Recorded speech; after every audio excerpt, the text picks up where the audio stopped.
welcome to another Retro Review. We're the Podcasting Dad. I'm Justin. I'm Jessi. And today we will be reviewing The Walking Dead Season 3, Episode 13. It's called Arrow on the Doorpost.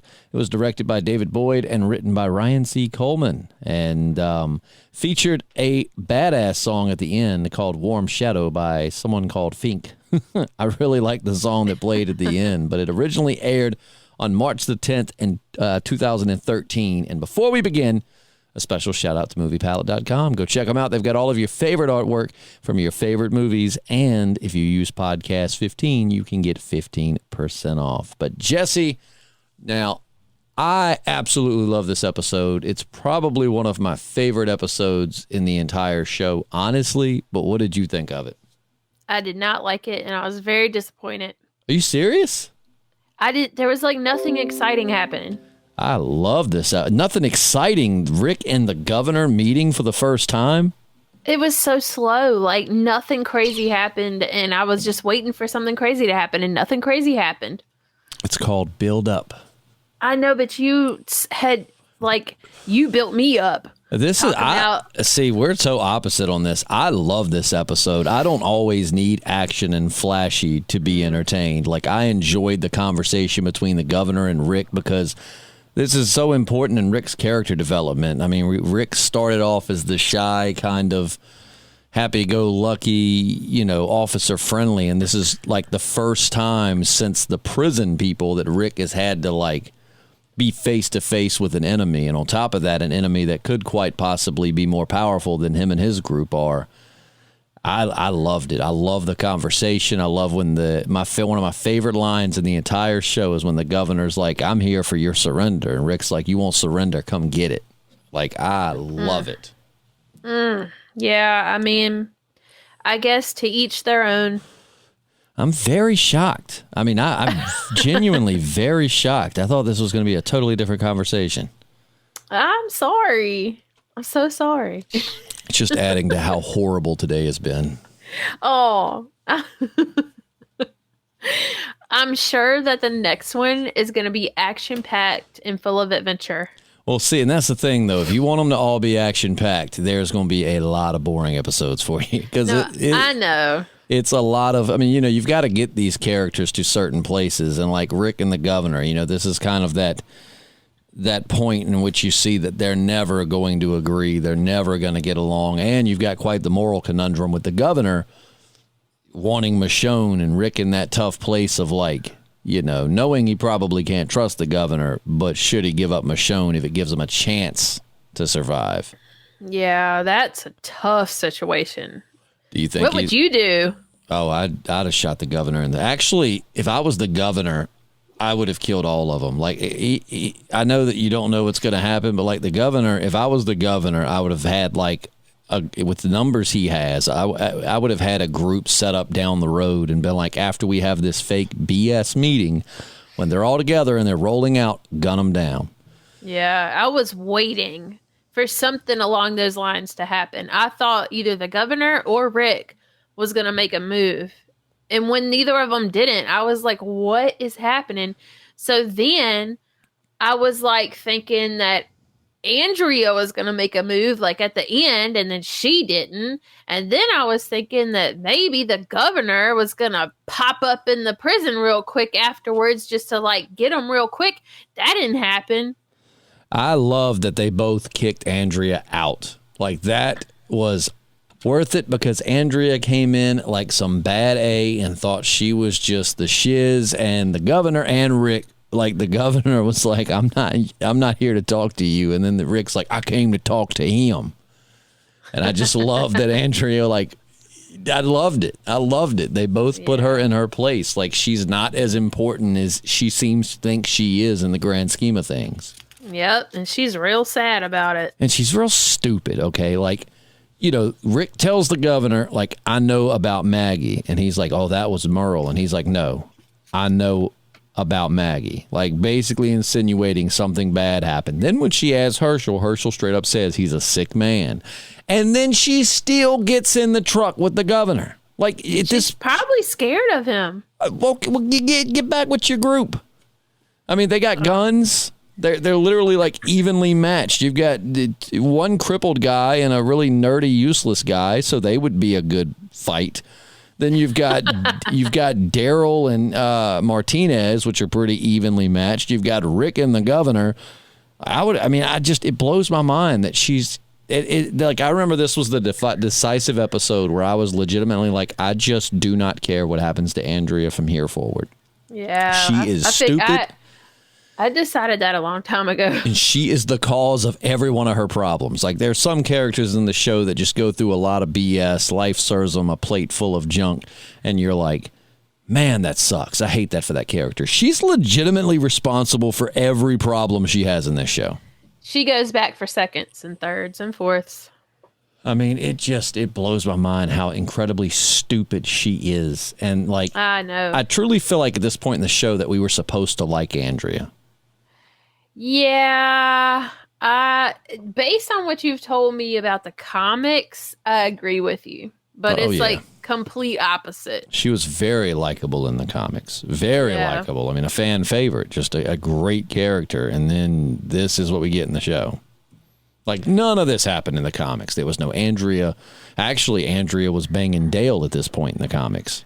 Oh, okay. Mm-hmm. I always joked about that, but like in the comics, Andrea and Dale were banging. Well, wasn't Dale like younger in the comics? No. Oh. I mean, he might have been slightly, but I mean, he even asked her multiple times, like, are you sure you want this? I mean, I'm old enough to be your dad. Are you sure you want these saggy tea and crumpets? Listen, I got these saggy bits.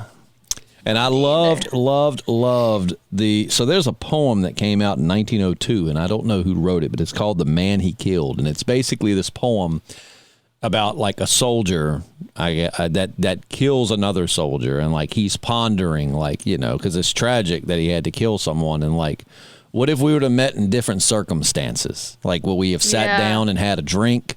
Will we have anything in common? And you really get that vibe with Daryl and Martinez, because at first they're kind of having a de-measuring contest.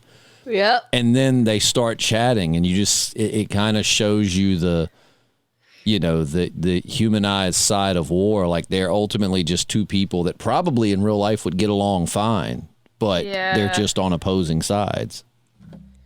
And it's like, at first you think Martinez is just like this heartless dude, but then you realize that he lost his wife and his kids and like everybody. So at this point, he's probably like, why not? Like, what do I have to lose now? Yep. So it gives you a little bit of a different perspective. Yep, absolutely. It's like you really get, and then you also have that very, down to earth moment between Herschel and, gosh, why is his name escaping me? The nerdy dude. The nerdy dude. I should know his name. What is his name? I've said it like multiple times on this very podcast. Gosh. Milton. When Herschel and Milton had a conversation, that was very enlightening. Like, they got along.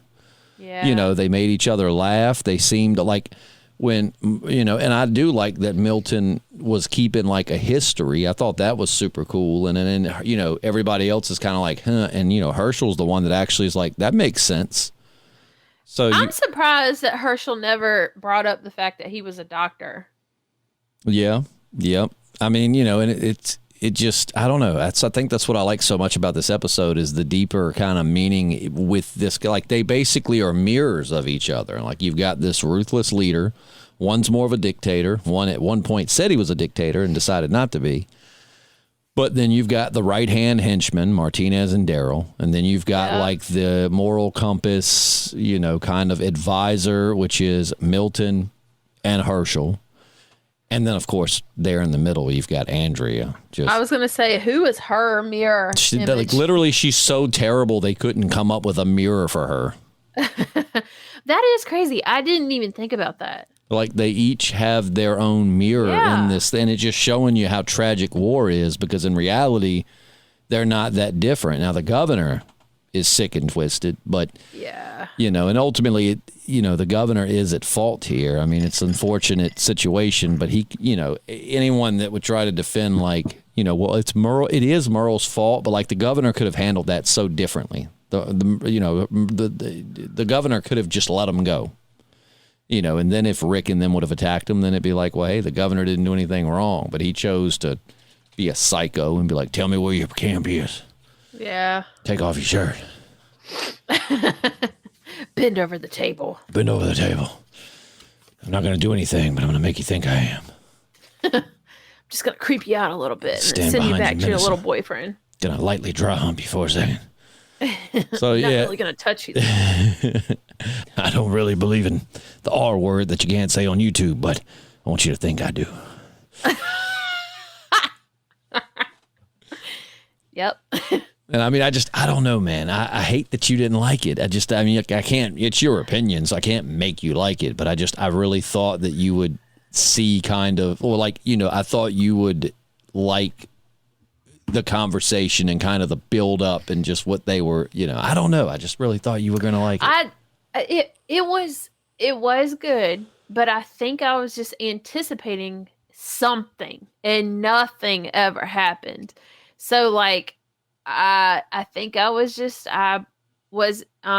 expectations were high when really, I don't know why they were. I think it was just because you made a big deal about it, but you didn't say it was anything crazy. You just said it was one of your favorite episodes and it was like one of your favorite scenes. And so I just thought it was going to be something crazy, I just love the transformation of Rick, man, because it's so genuine. I feel like I said, and Glenn's is even better. Let's talk about Glenn at the prison. Even though Merle probably would have handed him his tail, Glenn stood up to him. Yeah, I'm proud of Glenn. A far cry from the kid we met the first few episodes that was so non-confrontational that he wouldn't even make a point. Yeah. That Rick had to be like, speak your mind. Well, I think Glenn kind of takes over Rick's role. Like, he feels like he has to take over Rick's role when Rick's role. All I could think of was Rick rolled. Never gonna let you down. But I think in Glenn's mind, he's like, what would Rick do in this situation? Oh, yeah. I think Glenn definitely, and I think Maggie is largely responsible for that because up to this point, like Glenn had a group of people that he was fighting for, but at the end of the day, he always just kind of felt like the little brother. And then once he got, Maggie in his life, someone that he loved that was worth protecting, I think it kind of, I know this isn't nice or cool to say in modern times, but it made him man up. You know what I mean? It made him realize and for those people out there that are super sensitive, when I say man up, that can legitimately apply to anybody. I mean, you can have a lesbian couple and someone mans up to take care of their partner. It's not a man thing. It's just a term. Yeah, it's just a saying. But anyways, it's just sad that I have to go through all that. But anyways, I think Glenn hit that point where he realizes like, I can't be this little scared, timid kid anymore. Like, I've got to grow up. I got somebody that I love. Plus, he's probably like, there's no guarantee I'm ever going to find anyone nearly as hot as Maggie. So I got to. Yeah. How about their steamy little sex scene? Man, of course, this is the one episode I was actually watching on the TV in the living room at my parents' house. And the kids were right there. My mom was right there. And usually they don't show that much. So I was like, it's fine. And then it just kept on going. And I was like, okay. So I had to skip ahead. It's so funny, man. Like, we're in like first world things. It's just like, oh, God. They both look very dirty. And they're in that like hot room with the door shut. It's like, yep, this thing's going to be right by the time they get out.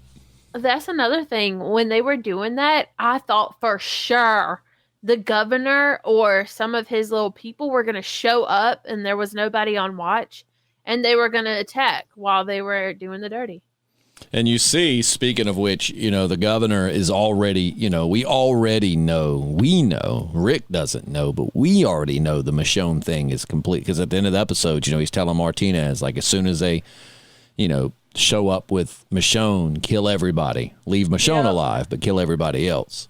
Mm-hmm. So he's already planning. And you're starting to see a change in Milton, too.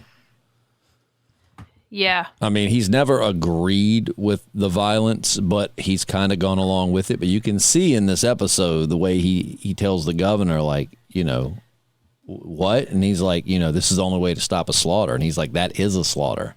Yep. Good for you, Milton. He's starting to, it seems like he's starting to have his doubts as far as, the governor's leadership. Yeah, as he should. He probably had his doubts anyway. Sorry. From the get-go. He's always known, but it's like we said before, like he didn't stand a chance on his own, so it's like, what choice did he have? Yeah. I mean, and it's kind of creepy, too, to think, like, the governor and them have been spying on Rick. So, like, when they came back from Morgan's with all those guns, remember the governor said, like, you've got guns. Pretty much something to the effect of, like, that was a lot of guns you were bringing back. I know. When he said that, I was like, because where was he? In the bushes.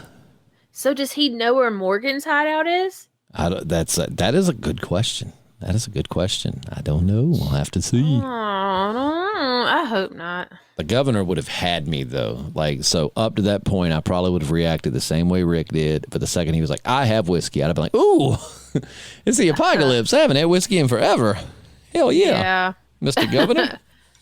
Rick, man, it's no telling what's going through his head. He's such a bad A, man. I love it. I love the way he comes in. I love how he draws on the governor. I love how he's just a smart A from the beginning. Like he's just not letting the governor and I think that's throwing the governor off a little bit because everyone's so subservient to him, like what he's used to. And like, here's Rick that is just not giving him an inch. Yeah. Well, I was kind of expecting him to use that gun that he had taped under the table, but he never did that. I think, honestly, even though I said if I was the governor, I would have mowed him down. I mean, realistically, when you're in that position, I think that's what makes good leaders. It's realistically, they both made the right decision. Even though, like, even Merle disagreed. You were alone in the room with him. You didn't kill him. You don't know what the result of that's going to be. It's not just you two there. There's your people are outside. If you kill him, then they might kill your people. Or if you're the governor and you kill Rick, then the prison may just come and attack. You just don't know. It's easy to watch it and be like, oh, you had a perfect chance to kill him right there. But it's like, it's not like the Andrea thing where she could have stabbed him in the throat at night, snuck away, and no one would have been any of the wiser and got to the prison and gave him plenty of heads up of, hey, he's dead. They may come attack. I don't know. It's like, you're in a position to where if you do something dramatic, then it could severely affect your people. Yeah, that is very true. I like when Rick told him, he was like, you're not the governor. You're the town drunk that busted down my fence, tore up my yard. Nothing more. I do like that he told him that. And I think, with Rick being a cop, it's pretty cool because that's probably like stuff he's dealt with as a cop. Oh, yeah. Yep. I am really interested to know how Rick is gonna handle this situation because I know he's got a good plan going on in his head. He's got some stuff going on. He's figuring it out. Well, it was interesting. He kind of played mind games with his group at the end because, he told him that, like, we're going to war. I love that ending scene. I love the music. I need to download that song. I've got a lot of the soundtrack downloaded, but I don't have that song. I am actually, right now as we speak, taking a picture of the song. Boom. Warm Shadow by Fink. But I just love it's just, he plays mind games with them and he tells them basically straight up, the governor wants us all dead. The governor, we're going to war. He wants the prison. He wants us dead. And then when talking to Herschel, he's like, I wanted them scared. Yep. I need them scared. I need them, ready to go. So it shows that Rick, Rick's got his own little plan, but I don't know. It's just, I like when he tells Herschel and Herschel's like, why are you telling me this? And he's like, because I'm hoping you can talk me out of it. Oh, well, I don't think that he would give up Michonne. I mean, of course, when he tells Herschel, is it worth your daughter's lives or something like that? When you put it like that, it's like you think to yourself, yeah, I would give up Michonne to save my kids. But at the same time, I think they both know that they can get through this without giving up Michonne. And that's the sad thing is that, like, they could realistically both sides just be like, hey, sorry for the misunderstanding. We're going to, and like Rick, I feel like tried to be more sensible than the governor. You know, Rick had the map and was like, we take this side of the river. We don't cross. This is your side. We just stay out of each other's way. I mean, to me, that's sensible. If we're not going to be able to get along and interact, you know, and it's just like real world politics. I mean, we have countries that, you know, we're divided. We have our own territories, but we spy on each other all the time. Yeah. I mean, we always know what the other country's doing a month before they do it. And I guess Andrea could be their little spy. She's the one that would be going back and forth. I remember when this episode first aired, my dad and I were like, did we skip an episode? Like, because it starts off with them, like, you know, doing their thing, and all of a sudden Rick's just in a room with the governor, and we're like, what? Well, the last episode, they were just, like, driving back from getting all those guns from Morgan. What, like, how did what happened? And then Andrea comes in. It's like, that's why I set this up. It's like, of course you did, Andrea. Of course. You said he was ready to talk. I just love it. I came to talk to him. Darn, Andrea, out. Get out.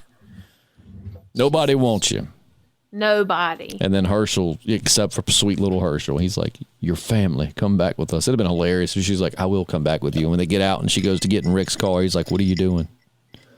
I'm going back with y'all. No, you're not. We don't like you.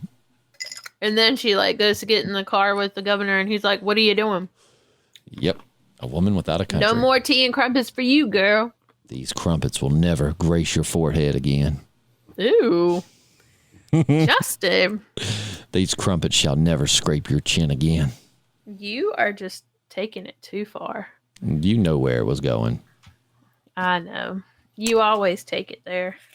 I do believe you feed into it, so. I do, because it's funny. It's so funny. But yeah, I think that, I don't know, man.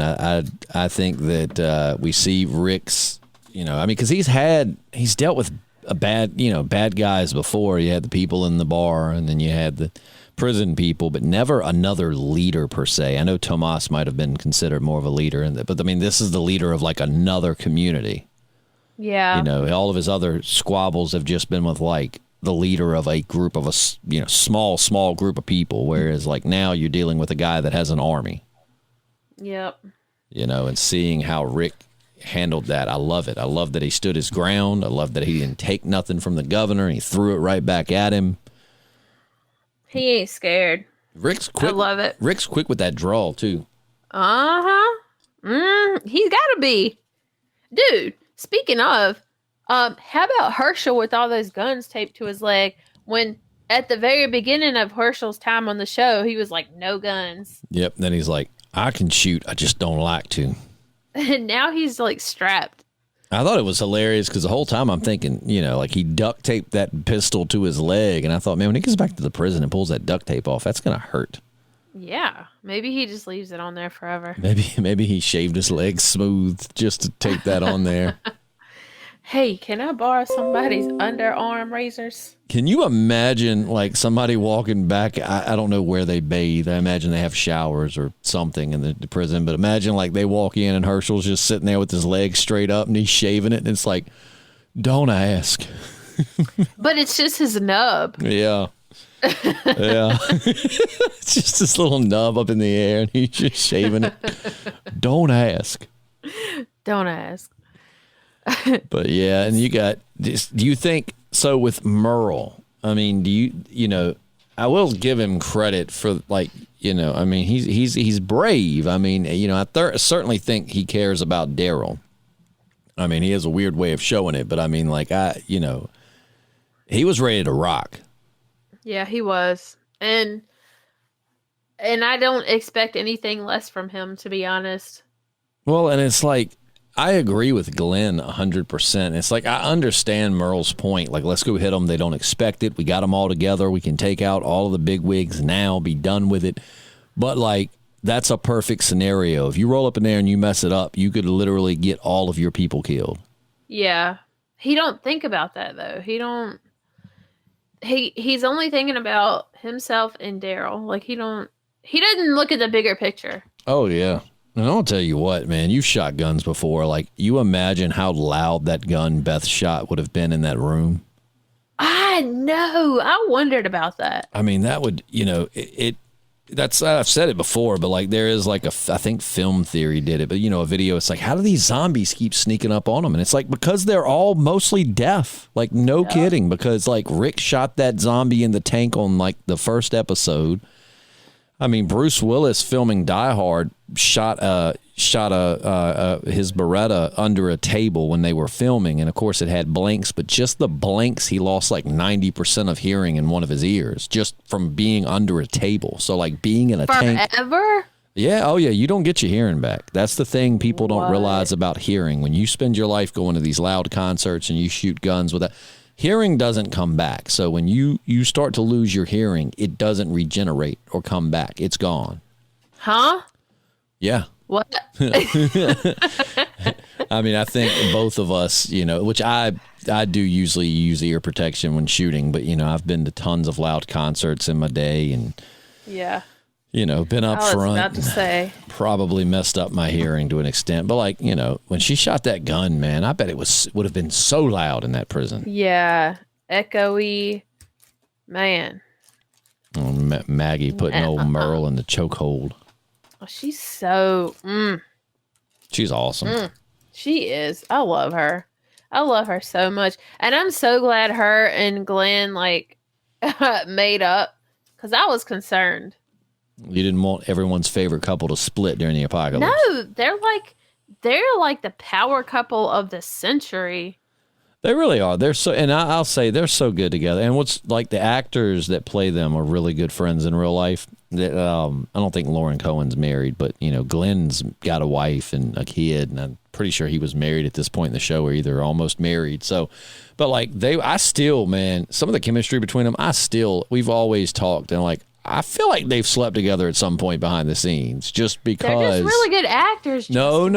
There's more. Like, if you watch like The Talking Dead and all these, behind the scenes things, I don't know, man. I just pick up on a vibe. Like, and maybe they haven't slept together, but I feel like, if anything, Lauren Cohen that plays Maggie, I've always felt like she had a crush on Stephen Yen that plays Glenn. Like, I don't know. You can just watch them and tell she's. But either way, sleep together, not attracted to each other, not attracted to each other. I'll say they have very good chemistry together. I agree. I can feel it coming through the TV. Yeah. It's hot and steamy. Well, you got to take it there. Listen, I'm about to go watch that scene again because I didn't get to fully enjoy it, considering the fact my whole family was in there watching it with me. It was always awkward when you were a kid and the sex scene comes on TV and your parents be like, cover your eyes. And you're like, I want to see it.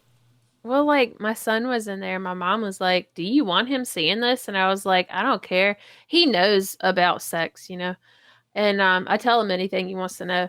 And so I was like, I don't care. And then my son said, I don't want to see this. So that's when I fast forward it. Well, cover your own eyes then. Some of us want to watch, son. Right. I'm gonna put that in the spank bank. Yeah. Just imagine the governor there. Tea and crumpets. Nah, I'm gonna leave him out of this one. He'll ruin the vibe. The one eye. Ugh. Oh my gosh, I found a kitten the other day with one eye. I should have named him the governor. You should have. That is such a missed opportunity. Well, I named him Fetty Wap, so. that works just as well. Well, and then so I started calling him Fetty, and now my daughter, who's 5, calls him Confetti. Because I guess she thought that's what I was saying. I don't know, but it works. Whatever. Man, and this I don't know, this episode just, and it's God, I want to tell you some things that I can't yet. Don't you love it? I do and I don't. Like, it's cool knowing how it plays out, but it's like I need you to be there like yesterday so we can discuss it. I mean, it's a lot. I will say this, and this is not spoiling anything. If it seems like it's slow, trust me when I say that all of this build up with the governor and everything, the culmination is incredibly amazing. And I mean, it's so many emotions, like the climax of everything with the governor. You know what I mean? Because I mean, even though I didn't like this that much because I had high expectations, I still know that it's because something crazy is about to happen. I mean, I'm going to tell you, like the climax of everything with the governor had me like yelling.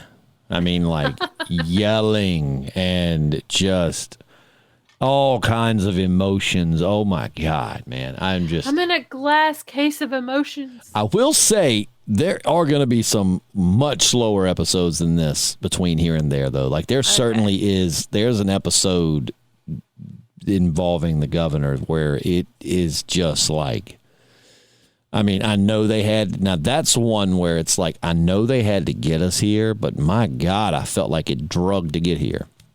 But when it's all said and done, you'll look back and be like, oh yeah, totally worth it. I will trust your judgment. And there's so many other great villains you're going to meet along the way. Like the governor's just a stepping stone. I'm excited. I'm very excited about it. So let me ask you something. Who do you think is not going to make it through the governor part of the show? Through the governor's what? Like, what characters do you think won't make it out of the governor arc? Like this whole, governor part of the show. Like once it's all said and done, who do you think will die? The governor. You think so? Yeah. Maybe Herschel. Why sweet Herschel? Because he only has one leg. That's discrimination against the single-legged. I just think if they get attacked, what's he going to do? He's going to hobble away really fast. All right. I mean, we'll see. I wish they would put pogo effects when he like run boing, boing, boing. Let me see. Andrea. I would love to see her go. I think the main one is the governor. I think he's going to end up dying. Or they could have him go away so they could bring him back much later. No, we don't want that. But I think that what's the nerdy dude's name? Milton. I think he's going to join up with the prison people. I mean, he definitely had a good connection with Herschel. Yeah, and I mean, now that he sees that there is somewhere else to go, I think he would definitely want to go with Rick and them. Why wouldn't he? I thought it was hilarious, the conversation where he's like, can I see it? Almost like he was flirting with Herschel, like he was trying to seduce him because he's like, can I see it? And Herschel's like, well, see what? And he's like, the stump. And he's like, not going to show you my leg. And he's like, it's important data. Like he's giving him the eyes too. Like, let me see that stump. Well, I thought that Herschel didn't want to show him because he didn't want him to see those guns. And that very well could have been it. Because Herschel on the surface looks like a harmless old man. Yes, he's holding an AR, but if you get it out of his hands, you think, oh, he's harmless. And then boom, stump gun. Yeah, stump gun. I imagine as he pulls that thing and the duct tape pulls, there's no bad way to do it. It's like, no! Well, maybe the adrenaline will kick in and he won't feel his whole nub getting waxed. He's like on the ground. They're like, Herschel, were you shot? And he's like, no, when I pulled the gun, it pulled a lot of hair off my leg. It hurt really bad. And he's like holding the gun, but the whole piece of tape is like dangling and it's just covered in leg hair. He's like, it hurt real bad, Rick. Take the rest of the leg. It's got a couple pieces of skin on it. It's like, it hurts real bad. Oh, Herschel, get up. Rick, I don't think you understand. It's already a stump there, and now it's all hairless. All my manhood is gone. Oh man, there's like, I'm gonna check. I think you're at the point now where you can watch bad lip reading. I'm gonna check it. I don't think there's any spoilers past this episode for bad lip reading, because it is one funny scene with Merle and with Herschel and Carl, where of course half the time they talk nonsense, and then Herschel's just like, later Tater, and like hobbles off. It's freaking hilarious.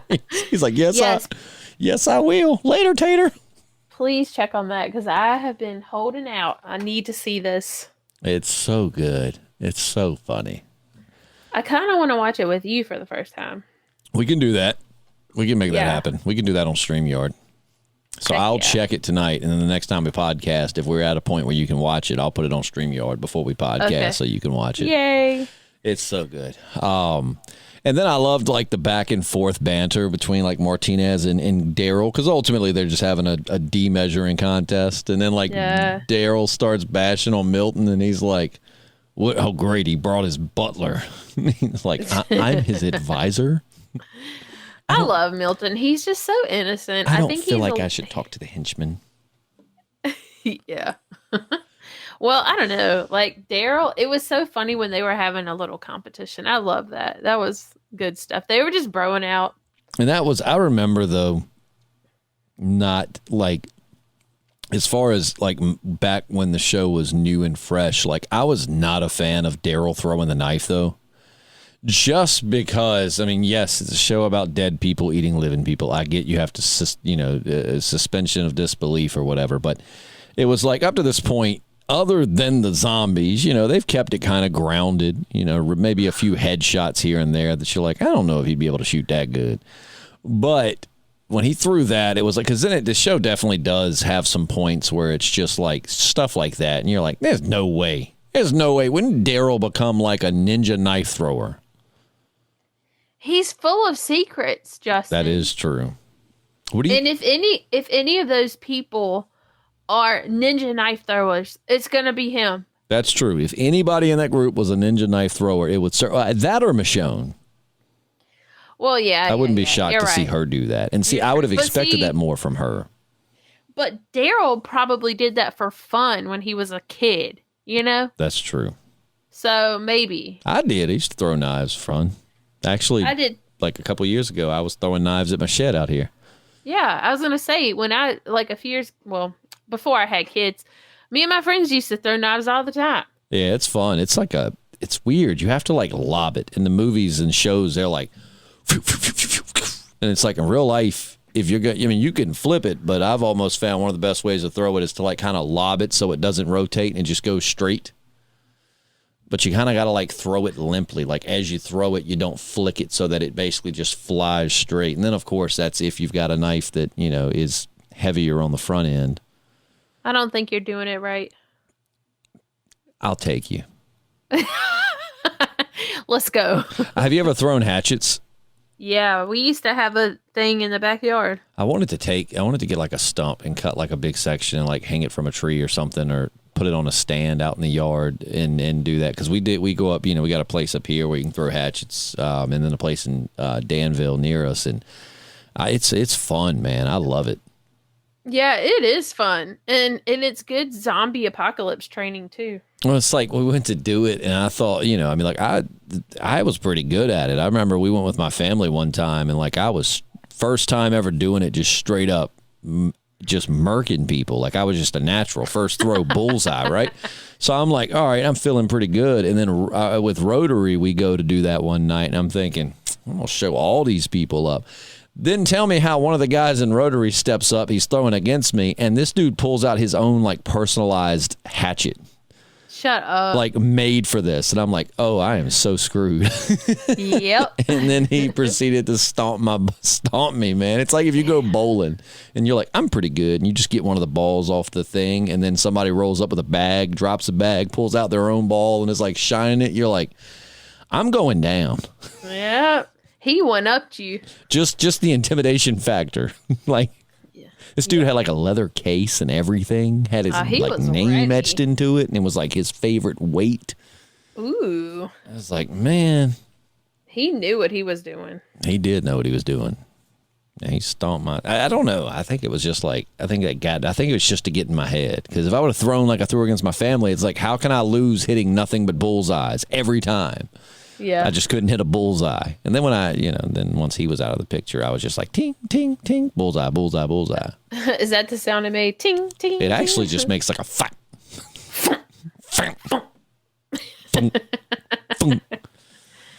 But yeah, it's fun. It is good zombie apocalypse training. I am scared to rate this episode. I am terrified of what you're going to say. I mean, do you want me to tell you? I do. Go ahead. I give it a 2.5. Sorry. I heard 4. You selective hearing. Yeah. I don't think that's what that is. You're right. You said 4.5. That's right. Okay. All right. Yeah. 2.5. Totally. My heart, Jessi. It's Whatever. it's like getting broke up with by a girlfriend. Like, ow. Aww. It's like when it's like, tell me the truth, and they're like, I don't want to be with you. It's me. It's not the episode. It was just me. You're just saying that. No, seriously, my expectations were way too high. And I think it's because you hyped it up. I know, and I got to stop doing that. But in reality, though, it really is like just Rick's comeback of like, when I said it had one of my favorite lines in the whole show, that was it. When the governor's like, I'm here for one thing and one thing only, your surrender. And Rick's like, you won't surrender? Come and get it. You have such a hard-on for Rick. I do. He my boo thing. Is he your stinky link? Ew. I mean, I'm sure he do stink. I don't think they're really showering over there. That's the one thing. At least the governor's people look a lot cleaner. I mean, I will take Rick's group over that clean group any day. But Rick's group be stinking. Who cares? They are loyal. Like Daryl, I don't think ever showers like the entire show. I know. I love it. Ugh. He just looks so greasy. I love it so much. Yeah. He do be looking greasy. He does not care. He DGAF. Yes. And he is DTF. Maybe with Rick. Rick, I'm DTF. Rick and Carol. Pocket sex. Ew. Ew. Pocket sand. It's a Freudian slip. Pocket lube. Ew. Lint. It's full of lint, but it still works. You go like he's out of pocket sand. He's like, pocket sand lint. Did you just throw lint at me? It normally used to be sand in there, but I ran out. My pocket lube's got sand in it, but that's all right. Darn it, Daryl. I told you to restock your sand pockets. I kind of like the feel of sandpaper. It's like a cat licking me. Yeah. Milking me. I need some milk for my tea. And the crumpets. Yeah. Well, that's going to wrap up this podcast. Let us know what you thought of the episode down below, and we'll be back with you on Monday for episode 14. And honestly, I'm trying to remember what happens after this episode. I'm drawing a blank, but I thank goodness I'm back to watching the episodes instead of just trying to remember them. Yeah, me too. I might throw like a big spoiler in there. Yeah. Oh, I do know what happens. Okay. Don't hype it up. I ain't hyping nothing up. All right. Next episode sucks. I'm going to lower your expectations. It's terrible. It's slow. Right. It's boring. And Andrea sucks even more. Well, that's probably true. Yeah, I was going to say, I don't know if she does anything in particular next episode, but like, there's no way she just keeps getting worse. Yeah. That's a given. It is. But thank you so much for joining us. Don't forget to go check out moviepala.com. You can go to our Patreon, help support the channel so I can finally start paying Jessi to get some like good equipment. And we'll see you soon. I'm Justin. I'm Jessi. And we're the Podcasting Dad. Adios. Bye. Farewell. Cheerio. Arrivederci. Later. Tater. Later, Tater. Later, Tater.